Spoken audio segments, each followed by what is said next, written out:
Hello and welcome guys, and welcome to this session. And yes, we are done with the BVM part of our syllabus, and BV is a very important part, guys. It's hefty, it's really huge, and it contains 50 marks of your examination paper. But now guys, we start a relatively smaller part of your syllabus, and definitely it is like an offer which is being given to you. Guys, only after studying 4 chapters you are getting 50 marks. So 4 chapters equivalent to 50 marks, and that too 4 chapters which are very concise, very focused, very to the point, and there are limited number of questions in these 4 chapters or limited amount of theory in these 4 chapters, and you will be easily able to score 50 marks by studying very less quantum of syllabus. So I always tell my students that SPM is actually like an offer which institute is giving to you, in which institute is telling you that okay, secure good marks in SPM BV and take an exemption in SPM BV. Use SPM as your major source of gaining marks, because SPM is really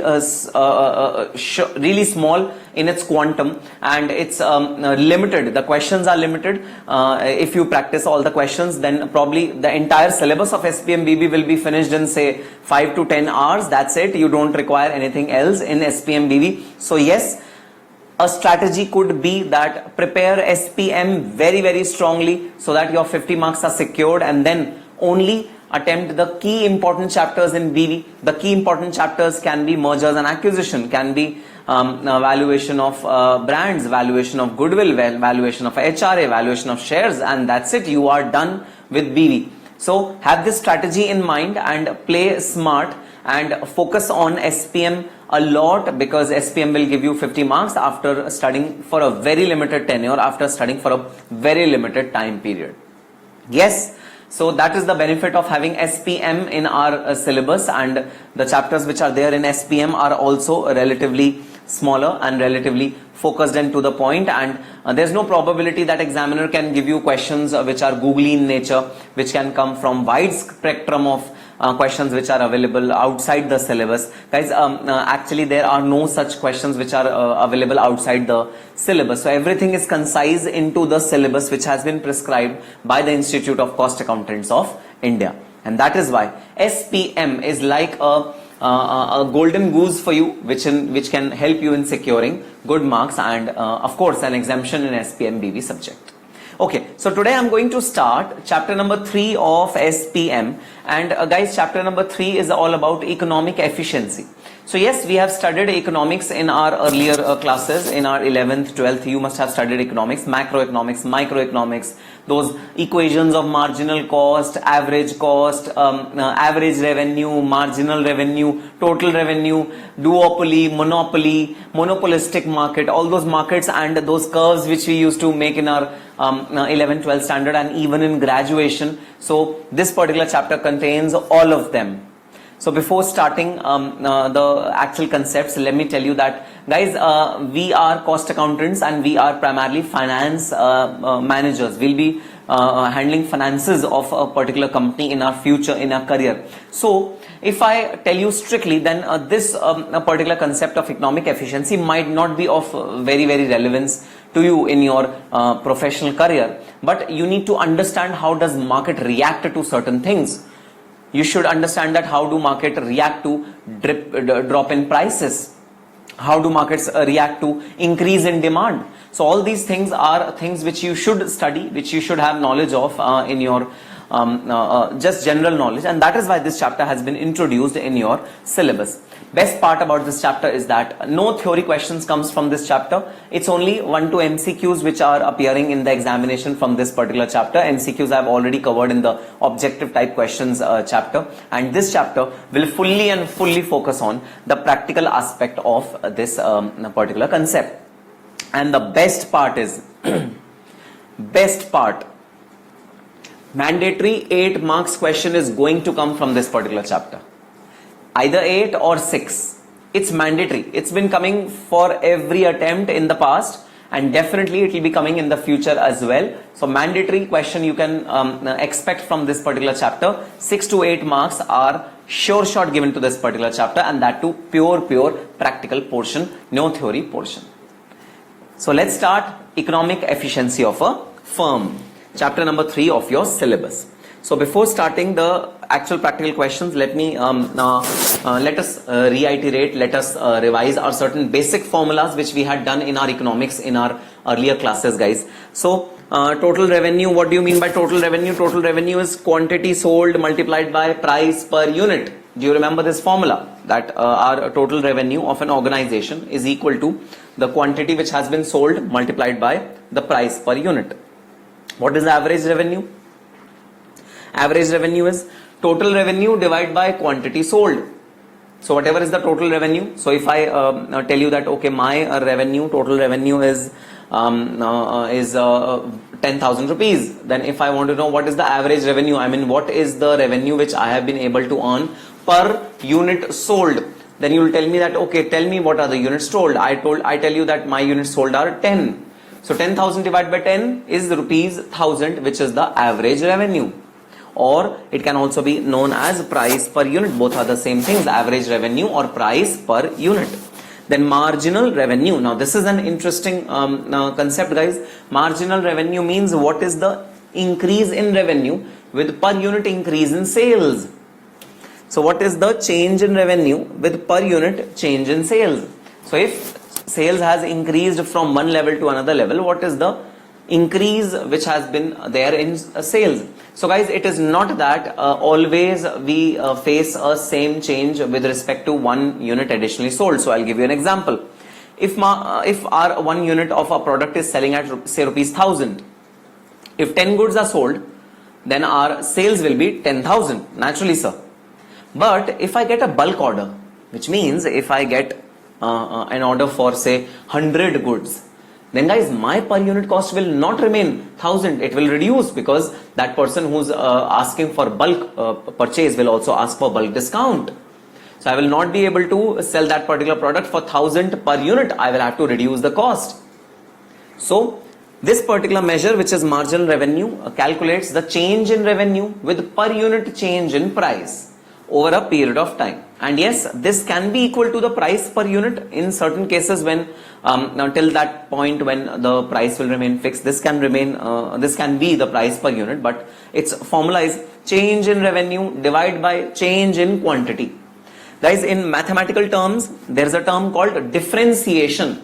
So there are two terms called differentiation and integration, which we'll be discussing in depth, in detail in this particular chapter. Don't worry about that. But let me just introduce the formula to you as of now. Differentiating the revenue with respect to the quantity sold will give me marginal revenue. So differentiation of revenue function with respect to the quantity sold. Then what is the total cost? Total cost is fixed cost plus variable cost. Naturally, guys, we all know that fixed cost and variable cost, if taken together, will give me my total cost. What is the average cost? Average cost is total cost divided by quantity. Then what is the marginal cost? Marginal cost is change in cost divided by change in quantity, or differentiating the cost function with respect to the quantity. Guys, marginal revenue was also differentiating the revenue function with respect to quantity sold, and marginal cost is differentiating the cost with respect to the quantity. So differentiation is used to compute marginal revenue or marginal cost. Both of these require differentiation technique, which we'll be studying in our syllabus. Then what is total profit? Total profit is total revenue minus total cost. That is the total profit. What is the average profit? Average profit is total profit divided by quantity sold. What is the marginal profit? Marginal profit is change in profit divided by change in quantity, and again differentiating the profit function with respect to the quantity. That is known as the marginal profit. So these are certain basic formulas which I know you are already aware about these formulas because you must have done them in your 11th, 12th or graduation or wherever. But just to reiterate, just to recapitulate, we had covered these areas, these basic formulas. And now we come on to the major portion, which is the practical portion of this particular chapter. So let's start with illustration number 1. The cost function of a firm is given by function c is equal to 4x cube plus 9x square plus 11x plus 27. Find the average cost, marginal cost, average variable cost, average fixed cost. Okay, guys, let me just first, before starting the question, let me explain what do you mean by this. Guys, this equation represents a cost function, which means if you want to find out cost of producing a particular product, then this formula or this equation will be relevant to you. Of course, for different products, the equation will be different. So for calculating the cost of calculator, the equation will be different. For calculating the cost of laptop, the equation will be different. For calculating the cost of, say, a pen, the equation will be different. So equation is different for different kind of products, and this equation is computed by the industries, by the companies to easily calculate what is the cost which they are incurring for producing a particular product, and it can be different for different products, obviously. Now guys, a peculiar thing to note about this particular cost function is that it is represented with in terms of x. What is this x? Guys, this x represents the units produced. So if I produce 1 unit, then I will replace 1 in place of this x, and my cost will be computed. So I'll give you an example. So suppose if I am producing 1 unit of the final output, then I will multiply 4 with 1 raised to the power cube, 3, 9 multiply by 1 raised to the power 2, plus 11 multiply by 1, plus 27. So this is how I will be able to compute cost of producing one unit. If I produce only 1 unit, then what will be the cost? This will be the cost. Let us compute what will be the cost. It will be 4 plus 9 plus 11 plus 27. Because 1 cube is equal to 1, 1 square is equal to 1, and 1 is equal to 1. So what is the total cost? Total cost is 4 plus 9 plus 11 plus 27. It's 51. Now suppose if I produce 2 products, 2 units of the same product, 2 units of the same product, what will be my cost? My cost will be 4 into x now becomes 2. So 2 cube plus 9, 2 square plus 11 into 2 plus 27. So instead of 1, this time I have used 2 as my function. I have replaced x with 2 instead of 1. So what will be the cost? The cost will be 2 into 2 into 2 is 8. 2 to the 4, 4 to the 8. 8 into 4, 24. 32. So 32 plus 2 to the 4, 9 4 the 36.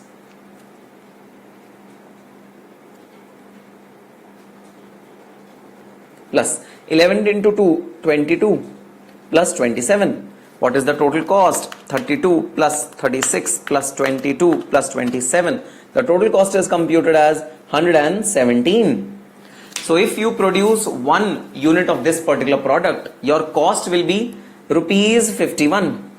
If you produce 2 units of this particular product, your cost will be 117. And this is how you bifurcate between the cost and you compute the actual cost of producing a particular thing using this cost function. So this cost function represents that what will be the cost which I'll be incurring for producing a particular product. And yes, of course, this x can be 100, this x can be 150, this x can be 78, this x can be 7,000. So depending upon what is the number of units you are producing, your cost will keep on increasing depending upon this particular formula. Okay, sir. Now, second thing to be noted is, guys, in both the situations, when I was producing 1 good versus when I was producing 2 units of the same good, guys, 27 remained constant. Everything else changed, but 27 remained 27. While I was producing 1 good or while I was producing 2 units of that particular good or 3, 4, 5, whatever quantity I produce, this 27 will always remain 27. So, can I say that this 27 is the fixed cost because it doesn't change due to the quantity produced? Yes. Howsoever, how many quantity do you produce? That's okay. You can produce 10,000, 20,000, whatever quantity. This fixed cost 27 will always remain 27.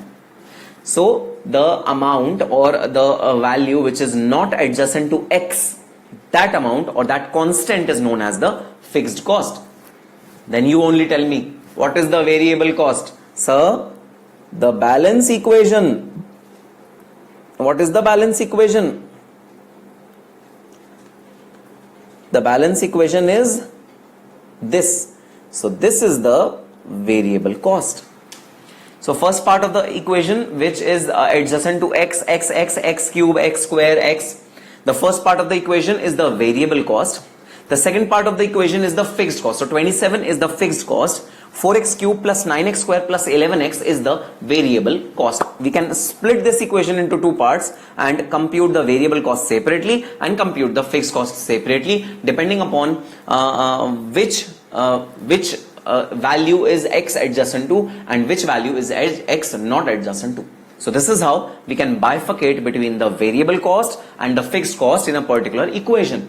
Similarly, guys, if equation of revenue is given to you, then also we can apply the same fundamentals in case of revenue functions also. But revenue functions we'll be studying in our further chapter. So now let's see how will we solve the requirements of illustration number 1. Cost function is, guys, given to us. We have to compute the average cost, we have to compute the marginal cost, and we have to compute the average variable cost and average fixed cost, x being the output. Okay, sir.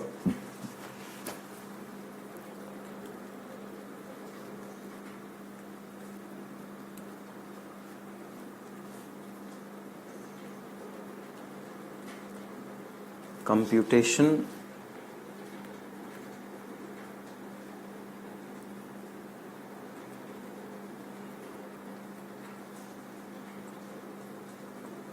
of various cost functions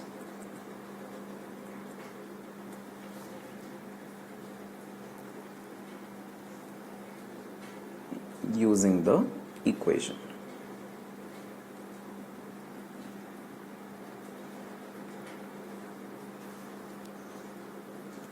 So the cost function is given to us 4x cube plus 9x square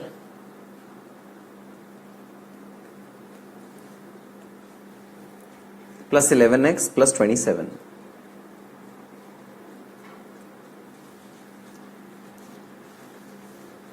Okay. So first thing which we need to compute is the average cost. Guys, this is the total cost function. And what is average cost? How do you compute average cost? Average cost is computed by dividing the total cost function by x. So if I divide the total cost function by x, then I will get the average cost. Okay, sir. So guys, every element of this equation will be divided by x plus 27 by x. So every element will be divided by x, and this is how I will compute the average cost function. So the average cost function is computed as 4x square plus 9x plus 11 plus 27 by x. So guys, it's just that we need to cancel the x which is there in the denominator with one of the x which is there in the numerator. So we'll cancel one of the x in the denominator with one of the x in the numerator. We will cancel the x. So after cancelling the x, whatever remains is the function of average cost. So this equation number 1 is the average cost function which is computed by us. So this is the average cost. Okay. Now the question is requiring us to compute the marginal cost. But guys, we will compute the marginal cost later on. We will first compute the the average variable cost. The average variable cost and average fixed cost. This is what we need to compute now. So now with the given equation, I want you to tell me what is the variable cost. So in the given equation, you've already been given the equation, guys. What is the variable cost equation? Variable cost equation means that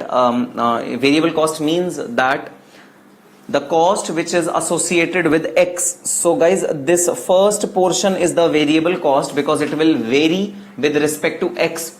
So as much a production as you increase, your variable cost will also increase. So this is the total cost function. This is the total cost.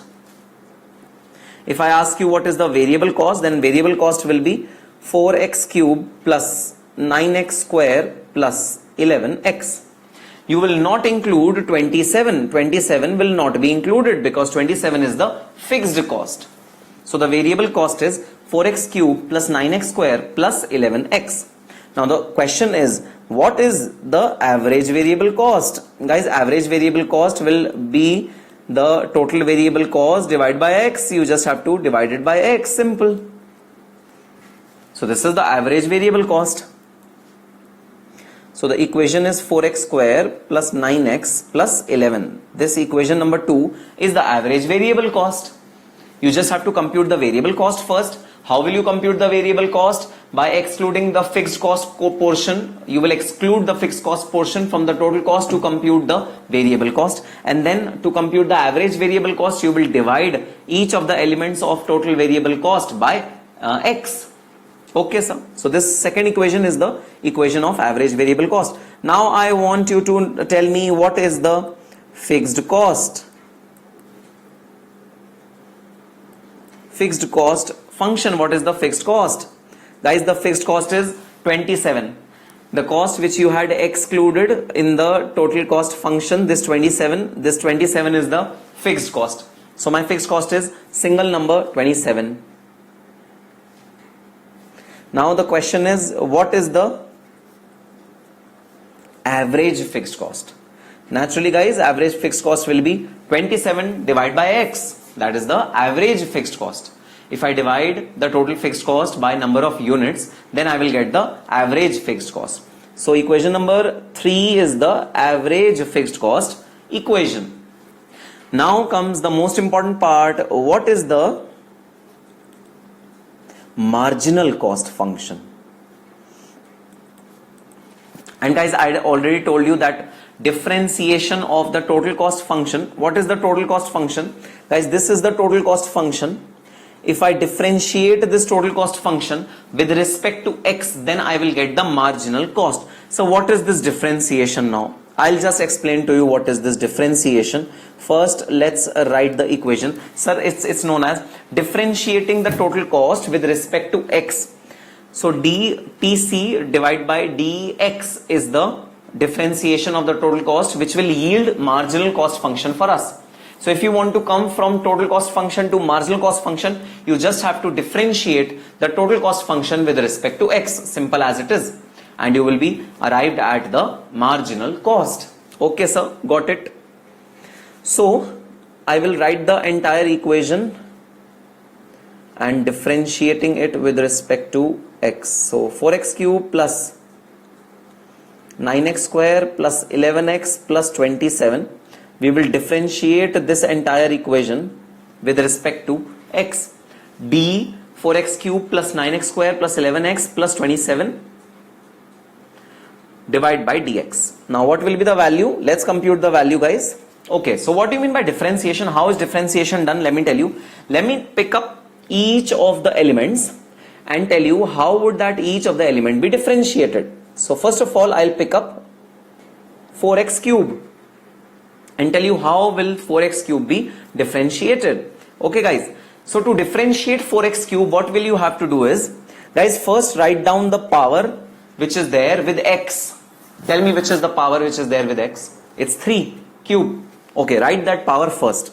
Then multiplication. Guys, dot means multiplication in the economic efficiency world or in the mathematics world. Dot represents multiplication. Yes, you can write the proper cross also which you write, that is also okay. But for ease of our presentation and ease of our disclosure, we are writing it as dot. So 3 multiplied by, you write the constant as it is. Constant is 4 as it is, and the variable portion x, it is raised to the power 3. You just deduct 1 from that power.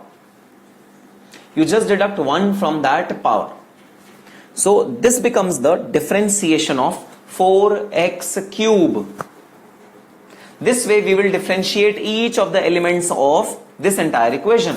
But first, let's repeat how did we differentiate 4x cube. So guys, whatever is the power with the variable, which is 3, you first of all write that 3, and multiplication, you write that constant which is there in that equation as it is. So 4 I have written as it is. Then you multiply 4 by the variable which is there. Variable is x, and x is a variable, power of x is 3. So I will just reduce 1 from that power. So 4x becomes square, x square instead of x cube. This is how we differentiate 4x cube. Now let's move on to differentiating the next part of the equation, 9x square. So tell me, what is the first step you are going to take? Sir, we are first going to put the power into the first part as multiplication. So 2 multiplied by 9x raised to the power 2 minus 1. You will reduce x by minus, you will reduce power by 1. So x raised to the power 2 minus 1. This is the differentiation of the second part of the equation, 9x square. Guys, now the third part of the equation.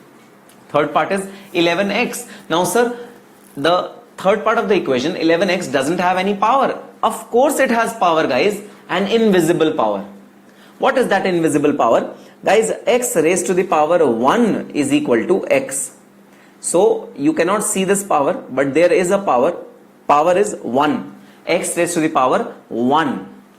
So how will we differentiate this? So we will write 1 multiplied by 11 as it is, and x raised to the power 1 minus 1, because we have to do minus 1 in all the circumstances. So x raised to the power 1 minus 1. That is how we are going to differentiate this particular part of the equation. And guys, the last part of the equation, 27. So 27 doesn't even contain x. Guys, let me tell you one very interesting fact. X raised to the power 0 is equal to 1. X raised to the power 0 is equal to 1. So guys, 27 also has x, but its power is 0. X raised to the power 0 is 1. 1 multiplied by 27 is 27. So 27 also has x with it. You cannot see it, that's a different thing altogether. What is the power of x? Power of x is 0. So x raised to the power 0 is equal to 1, and that is the variable portion which is attached with 27. So 27 is not devoid of x. X is there with 27, very much there. It's just that x is raised to the power 0 in case of 27. Okay, sir. So let us again form the differentiation of 27 in the similar way. Guys, 0 is the power of x, which I will put it as multiplication. Then I will multiply 27 with it. And then I will say that x raised to the power 0 minus 1. X raised to the power 0 minus 1.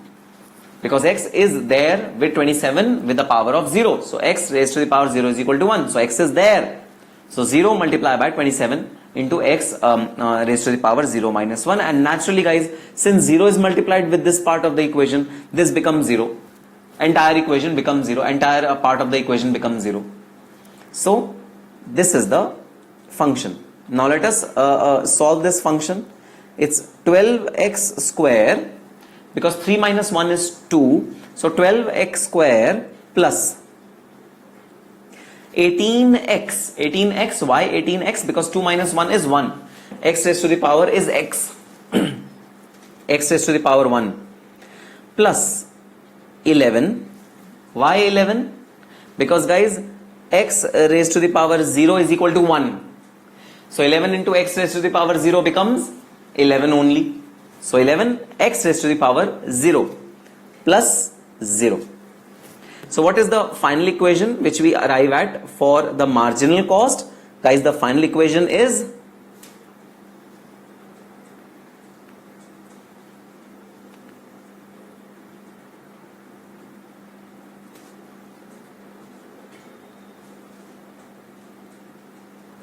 (12x square plus 18x plus 11).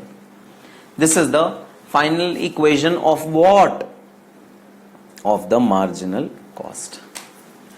So guys, now if you want to compute what is the marginal cost, which means what is the additional cost which is being incurred by the organization by producing one more unit of the product. You will use this equation, you will put 1, 2, 3, whatever you want to compute as, and you will know the additional cost which is being incurred, which is being expended out of the company for producing one additional unit of product. So this is the marginal cost function. I hope you understood this particular concept of differentiation very well. Guys, if you have not understood, please see the video once again, because you can just rewind the video and you can see it once again, because it's a very, very important concept. If you do not understand the concept of depreciation at this stage, then you will face difficulties in solving all the questions which will come in our further chapter. So yes, this concept of differentiation is very, very important, but it's quite simple. It's quite methodological, so you can easily understand the concept and do the questions well. So let's conclude, guys. Hence,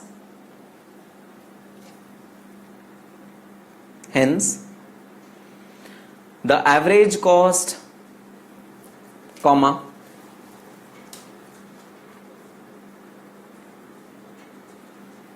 average variable cost,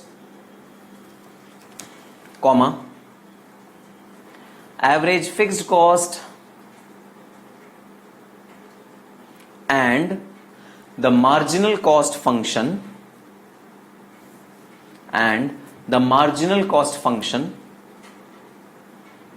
is computed as equation 1, 2, 3 and 4 above. Is computed as equation 1, 2, 3 and 4 above. Okay, so guys, now question doesn't specify this, but if I tell you to compute my average variable or compute my average cost, if I'm producing 3 units of the final output, then what is my average cost? Please compute that average cost. What will you do? So we will just replace x with 3 in this equation. So 3 will be replaced instead of x. So 3 into 3, 9, 9 into 4, plus 9 into 3, plus 11, plus 27 divided by 3. This will give my average cost. So whatever in absolute terms I need now, I will be able to compute, because equations are ready. I just need to transpose my value in the x figure and my cost will be arrived at. It's that simple. Okay, so let's start next question, which will ask us to review or give us the specific cost with respect to specific number of units also. So let's start illustration number 2. Cost function is equal to, so a cost function is given to us, 3x divided by 5 plus 15 divided by 4. So 3x divided by 5 plus 15 divided by 4. Find the cost when output is 5 units. So guys, you need to compute the cost when output is 5 units, the total cost. Average cost of 10 units. So you need to compute the average cost and then average cost at 10 units and then the marginal cost. Okay, sir. So illustration number 2.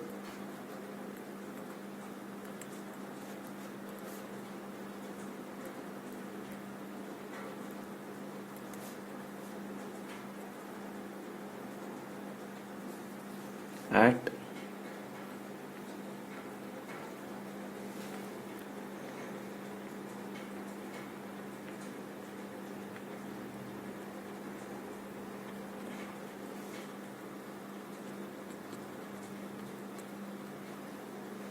computation of cost at 5 units of output. So the first part, and the cost function is given to us as 3x divided by 5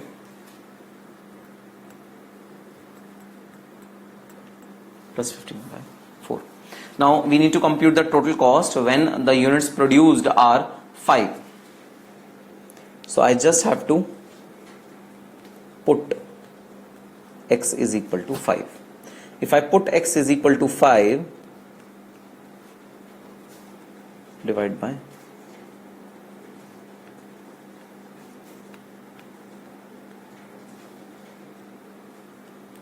plus 15 divided by 4.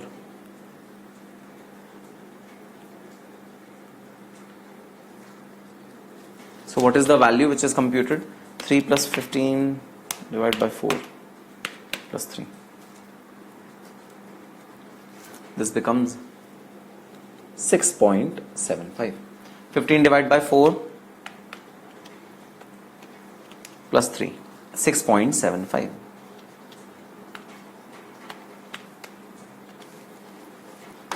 So this is the cost at 5 units of output. Now suppose if question asks you to compute the cost as 6 unit of output. Guys, we will put x is equal to 6 and we will compute the cost. Simple as it is. Okay, so the second part is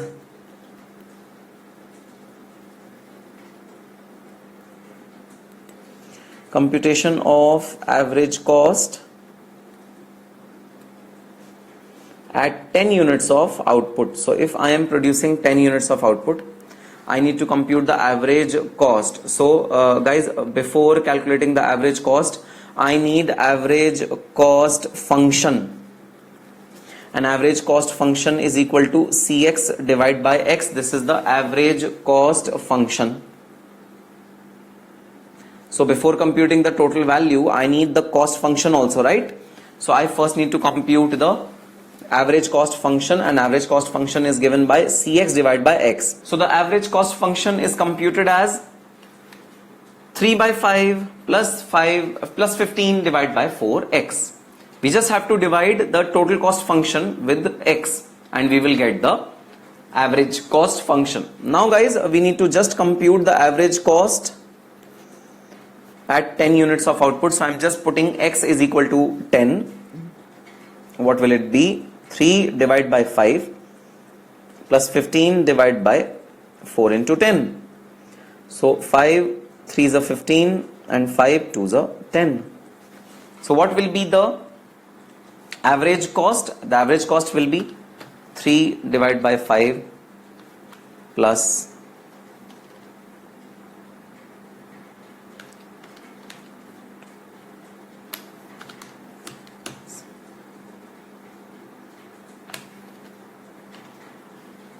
3 divided by 5.6.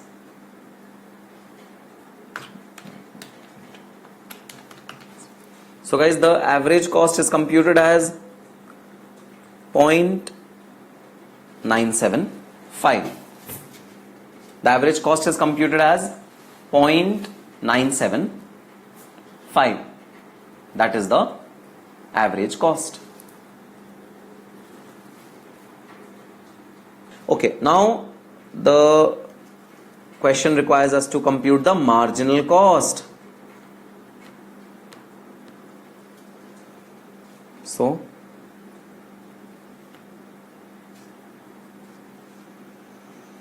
computation of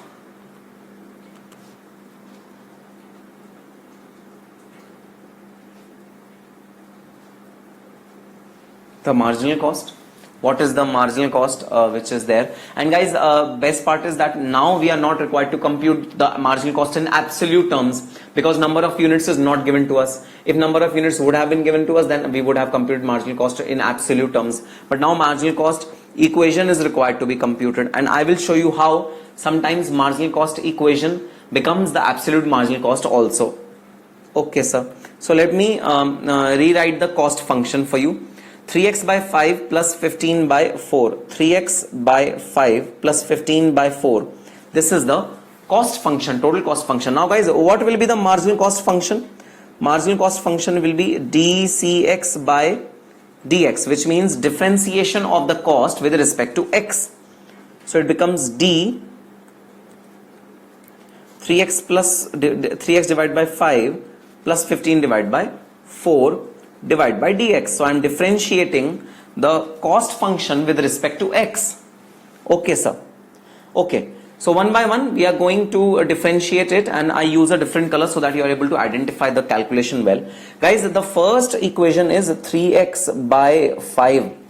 Can you see any variable power with variable? Any power with variable? Variable is x. Can you see a power? Yes sir, we can see a power.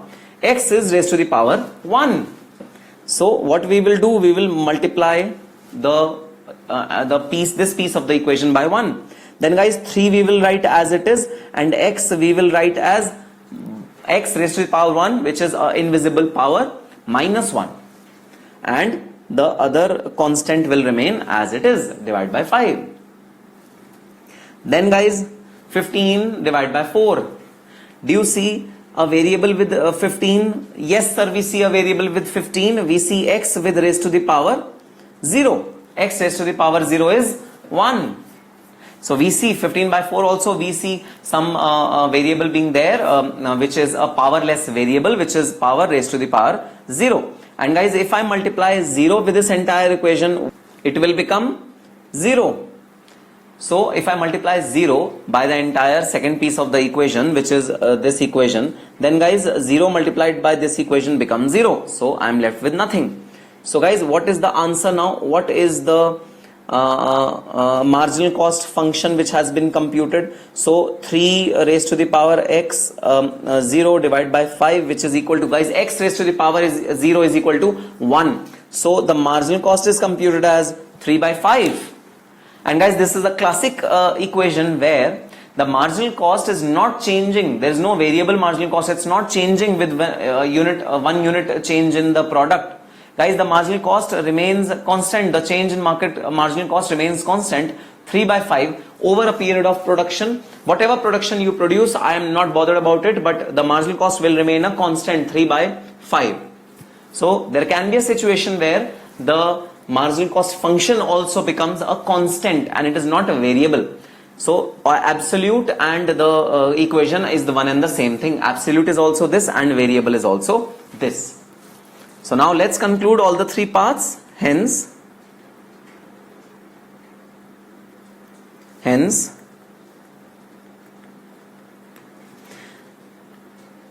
the average, the total cost at 5 units of output, the total cost at 5 units of output is computed as 6.75. Full stop. The average cost at 10 units of output is computed as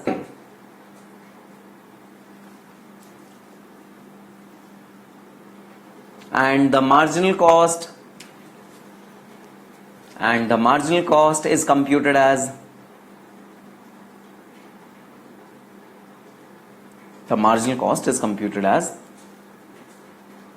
3 by 5. Marginal cost is computed as 3 by 5.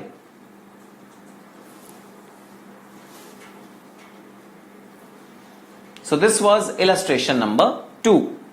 So let's come on to the next aspect of this particular chapter, which is minimization and maximization of functions. So guys, whenever you are given an equation of cost and you are asked to tell in that particular equation that at what level of output will the cost be minimized, or at what level of output will the revenue be maximized. So we are generally taking some decisions with respect to our profits when we are told that okay, at this level our cost will be the lowest. So guys, for example, average cost. So average cost, it increases till a particular point in time, and after a particular point in time it decreases because of economies of scale, because the cost will we will have benefit of having economies of scale, large scale production. So our average variable cost or average cost will definitely increase till a particular point in time, but beyond that it might start decreasing, it might start declining. So there is a variation in average variable cost, in average cost, in total cost, depending upon what phase of production are you in. So to compute what is the level at which a particular cost is minimized and a particular revenue is maximized, we use a technique called minimization and maximization of functions. In this particular way, we will be able to compute the maximum function, the function which will give us the maximum results or the minimum results. So in case of cost, we need the minimum results. You need to tell me that at what level of output will my total cost be the minimum. I will have to compute that. And for revenue, you have to tell me the maximum level of revenue generating output. So guys, to compute minimization and maximization of function, we follow certain steps. Let's see what are those steps. When we need to ascertain the number of units at which the cost is minimum or the revenue or profit is maximum, we can minimize the cost function and maximize the revenue or profit function. So there are two objectives. One is to minimize the cost is to be minimized, and second is to maximize the revenue or profit. So to fulfill this objective, we follow these steps. What are these steps? Step 1, differentiate the function with respect to quantity. This is known as first derivative. So guys, very simple. First of all, you need to differentiate the function with respect to x. First derivative is to be computed. Next, equate the differential function with 0 and compute the number of units. So after computing the first derivative, don't stop over there. Just equate this particular equation, which is the first derivative equation, with 0 and compute the number of units. What are the number of units which you acquire if you equate the equation with 0? Differentiate the first derivative arrived at step 1 again with respect to quantity. So guys, you have to double differentiate the first equation. You have to differentiate the first equation again with respect to x. If second derivative is positive number or function, the number of units computed at step 2 will yield minimized cost if substituted in the cost function. If the second derivative is a negative number or function, the number of units computed at step 2 will yield maximum revenue or profit if substituted in revenue or profit function. So guys, simple as it is, if the second derivative is a negative value number, is a negative value function, it's a negative function, then the main function will yield maximum results. And if the second derivative is a positive value function, then the main function will yield the minimum results. That is the result which we want to attain from this particular step. Next is, in case second derivative is both positive and negative, the function is an increasing and decreasing function respectively. This we'll discuss while we are doing a question. So guys, let's start a simple question, and then let's perform a minimization and maximization of a particular function. So let's start illustration number 3. The cost function of a firm is given by cx by c is equal to x cube minus 4x square plus 7x. Find at what level of output average cost is minimum and what level will it be. So you have to compute the output at which average cost is minimum, and what will be the average cost, you need to compute it. You have been given the total cost function. Okay, sir. So let's start illustration number 3.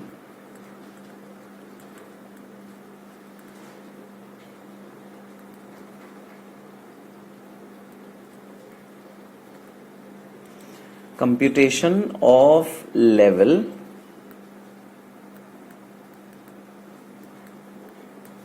at which the average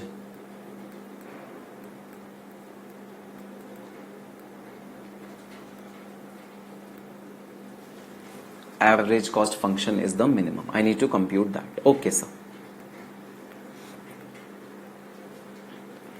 So guys, the total cost has been given to me. The total cost is x cube minus 4x square plus 7x.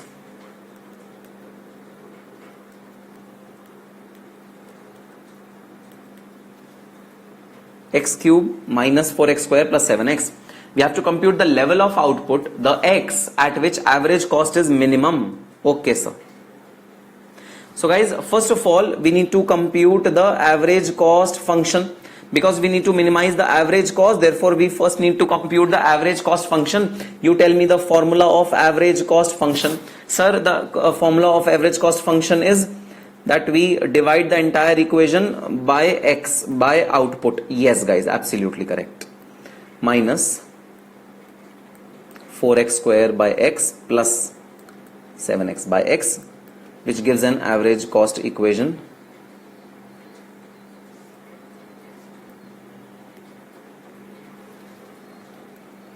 X square minus 4x plus 7. This is the average cost function. This is the function which we need to minimize. This is the function which we need to further analyze. Okay, sir. So, first of all, let's start with step 1. Let's read what is the step 1 and we'll take it step by step. Differentiate the function with respect to quantity. Okay, sir. So, we are going to differentiate the average cost function with respect to quantity. And guys, I am going to directly this time, without writing the step down process, I am going to directly differentiate the average cost function. So, the differentiation is 2x. Why 2x?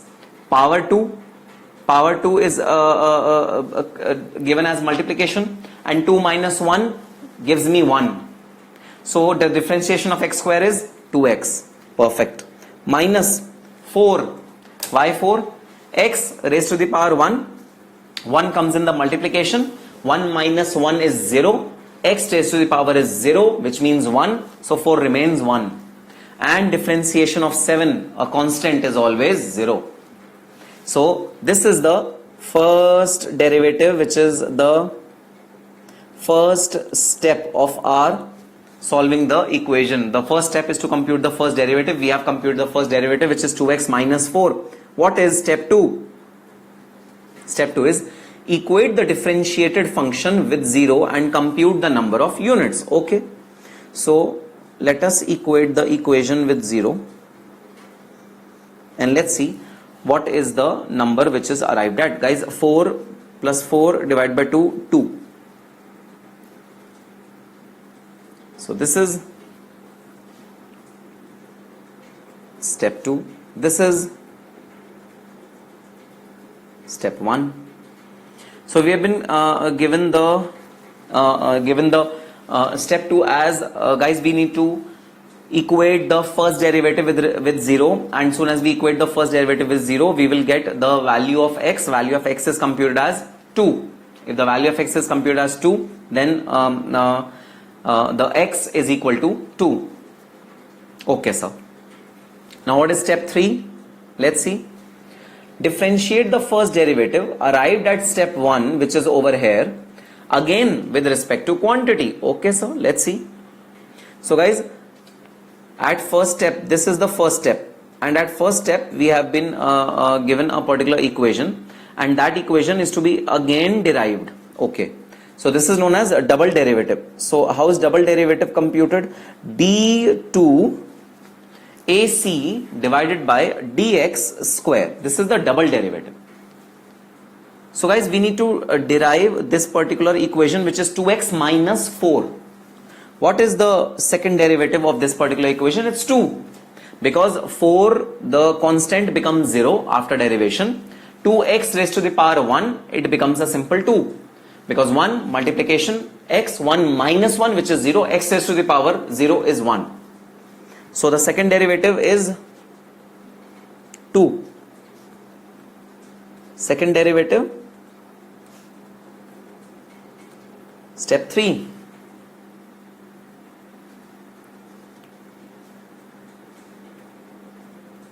So the second derivative is 2.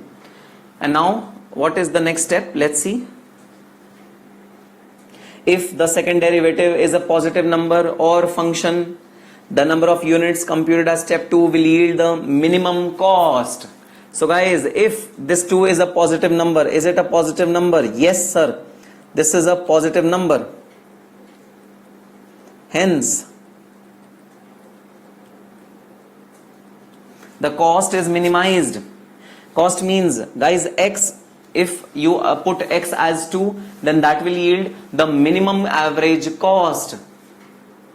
So this proves that step 4, if the second derivative is positive number of function, the number of units computed at step 2 will yield the minimized cost if substituted in the cost function. If I substitute 2 in the cost function, it will yield the minimized return.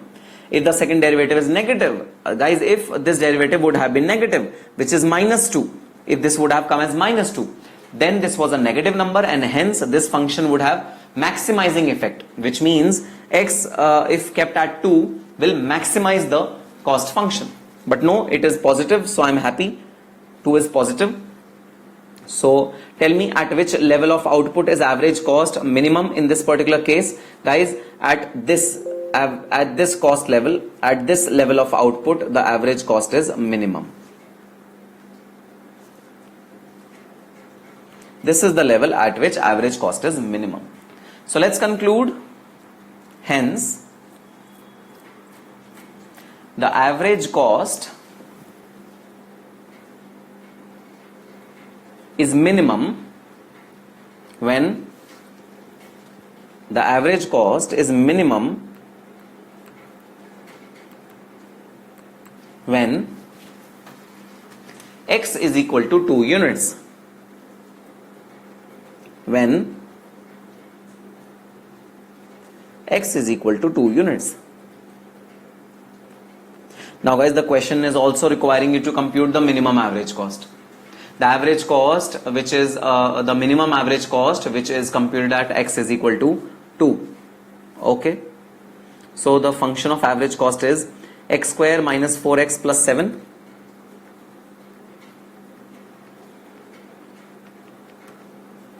Putting x is equal to 2. 2 whole square minus 4 into 2 plus 7, which is equal to 2 2s are 4, 4 2s are 8, 4 plus 8 plus 7.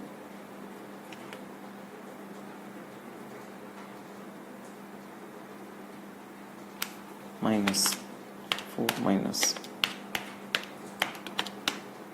it is 3. So guys, the minimum average cost is computed as 3. So the minimum the average cost can be degraded is up to 3. So let's compute. Hence, the minimum average cost. Hence, the minimum average cost is computed as. Hence, the minimum average cost is computed as 3. So this was illustration number 3.